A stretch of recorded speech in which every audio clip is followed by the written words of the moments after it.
Today we are repairing the heating system issue on a Honda EA6. It's winter now, the car has no warm air. The vehicle has been started. Now let's turn on the heater and test it. Let's see if there is warm air. Set the temperature to the maximum.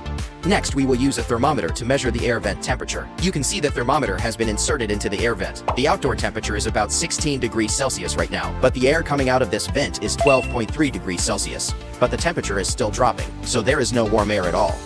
First, we will use a scan tool to read the trouble codes stored in this vehicle, then perform inspections based on the trouble codes.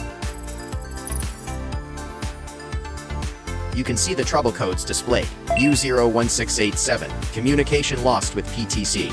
Based on the trouble codes we read, we will now check the voltage of the communication wires at this fuse box. According to the wiring diagram, the communication wire we found is pin 21, which is purple. This wire runs directly to the PTC. Now we will measure its voltage. It is normal now, showing 9 to 10 volts. Next, we will remove the PTC, measure the voltage from there to this point. We have now disconnected the negative terminal of the battery. Remove the PTC to test the wiring. Next, we will test whether the wiring between this connector and that connector is intact. First, we unplug the connector. We will use a multimeter directly. First, let's measure the voltage. This is pin 5, which is a LIN communication wire.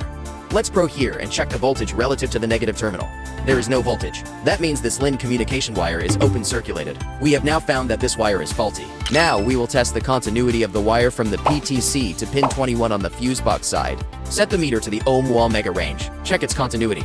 You can see it is showing infinity now. This means the wire is broken somewhere in the middle. Now we just need to trace this wire to find where it is damaged or worn through by something. Then repair it to solve the problem. Through wiring inspection, we found the wiring at the bottom was worn and broken.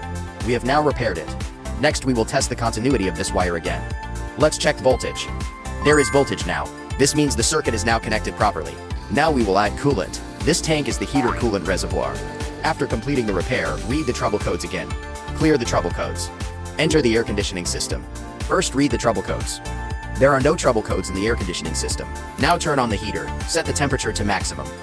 Insert the thermometer. It is now showing 21.6 degrees Celsius. The temperature is still rising. This means warm air is now working. The air conditioning and heating issue has been resolved.